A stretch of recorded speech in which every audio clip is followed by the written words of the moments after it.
алейкум ва рахматуллахи ва баракатух. Урматтуу момун мусулман бир туугандар, баардыгыңыздарга Рамазан айы кут болсун.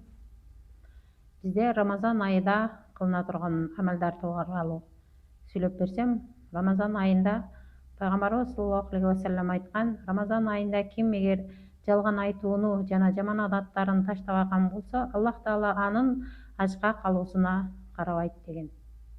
Эгер биз Рамазан айында дагы жаман адаттарыбызды таштап, жалган айтууну таштабаган болсок, Аллах Таала биздин орозобузга карабайт.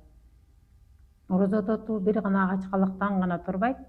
Биз негизи орозо тутууда гыйбат кылуудан дагы, жалган айтуудан дагы сактанышыбыз керек. Пайгамбарыбыз саллаллаху алейхи ва салламдан сурашкан, биз эгер адамда бар нерсени айткан болсок, гыйбат болобу деп сураганда, пайгамбарыбыз саллаллаху алейхи ва саллям жок.